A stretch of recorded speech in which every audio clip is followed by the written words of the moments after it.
Hi everybody, and welcome to the Middle Class Investor. This is Seth Martin, your host. Thanks for joining again this week. Well, as you can see, we had a marginally down week. This right here is a week in the S&P 500. There's not a lot going on in the market, in the broad market right now, but there's quite a bit of damage being inflicted on the market, kind of underneath the surface. The way the stock market kind of works is you have sectors. There's about 8 or 9 sectors: the retail sector, the housing sector, the consumer discretionary, the energy sector. You've probably heard these mentioned before. And what happens is, there starts to be a crack in the market, and one of the sectors will start to roll over, and then slowly but surely, additional sectors add, and then you get a broad market change in trend. So, if you've been watching, let's just pull up a couple here. This is Amazon. Amazon is a pretty important stock.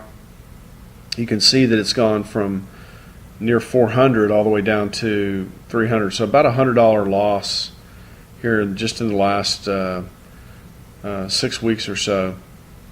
Facebook really hasn't had as much of a loss. It's gone from like 72 down to it's had about a third, about a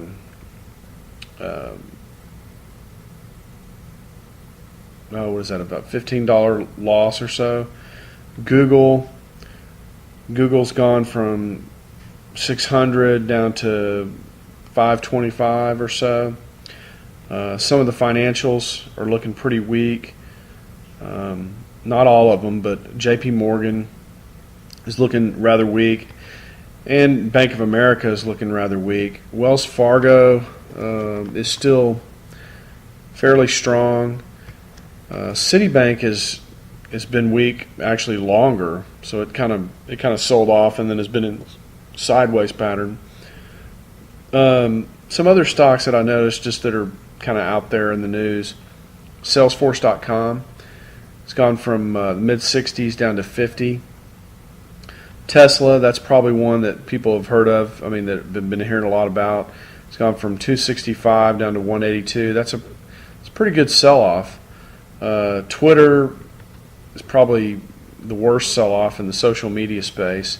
It's gone from the low 70s, mid 70s, down to 32. I mean, that's just a complete meltdown there. So anyway, there's some damage being done underneath the market, and this is the time when you really kind of want to just be on your guard. Let's look at the 10-year Treasury.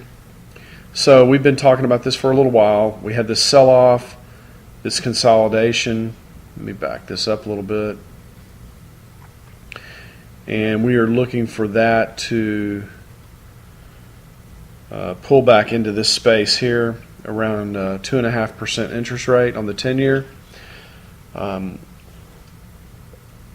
think since we've come out of this, if you've noticed, there's a slight upward bias here, and that upward bias is now over, and now we have a slight downward bias. So I think that'll continue until we get down into this area. And like I said before, that may actually coincide with a broad sell-off in the market. So as this pulls down even further, you might see the market then begin to sell off.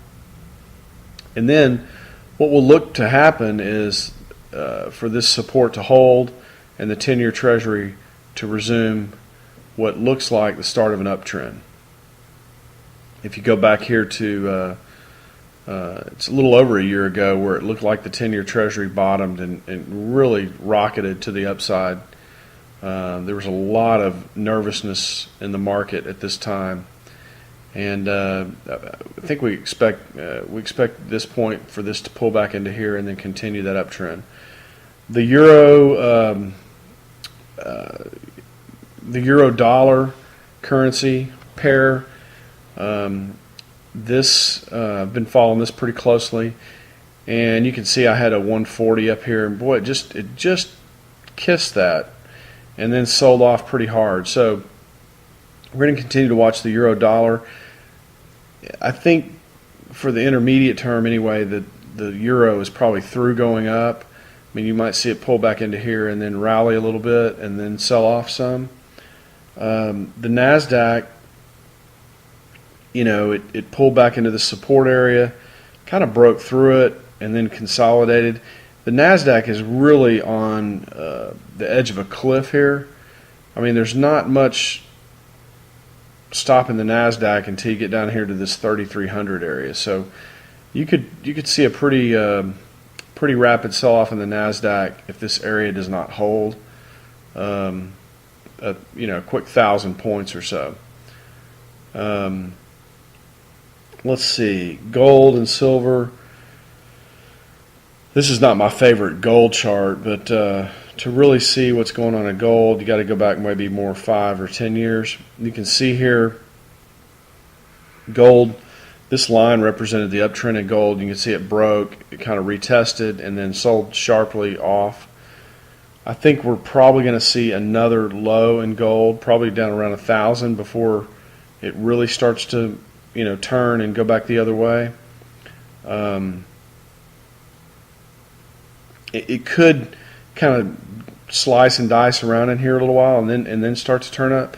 But my gut feeling is, just on the way this pattern looks and everything, is that we'll probably see a new low in gold. So back to the S&P 500 and back to, let's say, a 9-month chart. So this is what we've been looking at with the S&P 500. And let's zoom in here a little bit so we can study on it. We've talked about this before, but this is more or less, this is just a kind of a sideways trend in through here. Sometimes you'll hear the term consolidation. The market, when it has a pretty rapid move, it has to digest that a little bit. You've got a strong thrust up here, and then there's like a little tug of war back and forth between the bulls and the bears to try to figure out, what's the next move. Now, we've talked a lot about this this rising wedge pattern, and you can see we're starting to run out of space here. So it's not going to be too long before this is going to resolve itself one way or the other. I've got this 1898-84 area up here marked. It'd be very unusual, I think, for it to go up as far as it has and not make a new high. Plus, you can see we've got some additional room on the upside of this wedge pattern. So, I don't know. I mean, I suppose it could come down here and break down through this, but my feeling is that it's moved this much. And sometimes these round numbers like this 1900, the market participants really go after those numbers. So you could see this break the 1900 mark, and then maybe come back down here, and it could stop at the trend line and go back up, or we might actually see this crack this time. So we'll just be on the lookout for it. The major support is down here. There's some minor support under these lows here.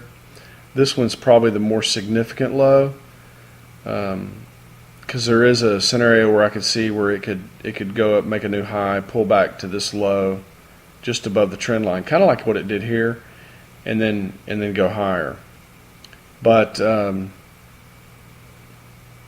we're still in this, and we're going to be, until this resolves itself one way or the other, we're going to be in this zone where we need to have, say, a heightened awareness is maybe the best way to think about that.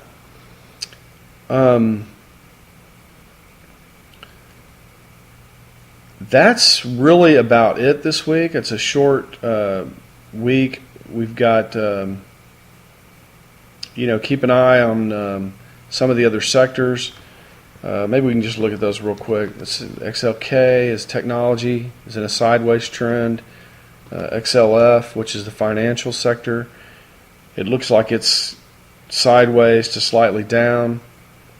Let's pull up maybe what we need to do.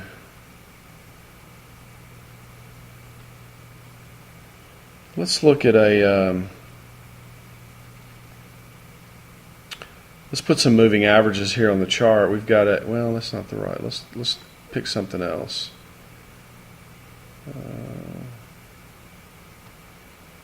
Let's do this one. This is we've got a 50-day, and then this line right here, this orange-looking line, is the 200-day moving average. So if you notice here on the XLF, it sliced through the 50-day pretty quickly here. This blue line went through it like a hot knife on butter. And then what you look for sometimes is it kind of got back above it, but sometimes what it'll do is it'll just follow that along as it starts to curve, and then you'll see the 50-day moving average start to turn down. That's what we need to look for. Let's go back to the S&P 500 and see how that looks. So you can see here we went through the 50-day right here, this blue line, but see it got right back above the 50-day.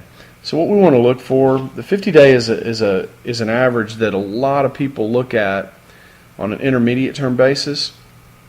And if you start to see this come down, and when it comes back up, it can't get through the 50-day, and the 50-day starts to roll in a negative direction this way, we're gonna sound some alarm bells and really start paying attention here. You can still see we have a divergence here. Here the market made a high, and here it made a higher high, but then on the MACD the internals were actually lower. So this is something that market technicians look for, just to kind of try to glean what's going on behind the surface, behind the scenes, so to speak. This will tell you, we talked about how Amazon was weak and Twitter and some of these stocks. That's kind of what's showing up in here. That's what that signifies a little bit. So anyway, that's about it for the program this week. Follow me on Twitter. Forward the link to the YouTube channel to your friends and family members. Get the word out. I mean, really, all we're trying to do here again is don't want to teach people how to trade or anything like that. We're basically just looking out for your retirement. So the way I'm going to, obviously I don't have visibility to your mutual funds or your 401k, your IRAs and things like that, but pretty much everything follows the S&P 500. That's one of the reasons I'm mostly focused on the S&P 500, is because if you look at your accounts, they'll pretty much follow the S&P 500. So if we follow the S&P 500 and we try to keep you out of danger and you act on that, then we should be able to keep your 401k and your IRA safe. And that's the goal of the program. So until next time, thank you for joining the Middle Class Investor. We'll see you probably next weekend. Unless the market really starts doing something, I'll probably just do one video a week. All right. Thanks for joining me, guys. Take care. Bye-bye.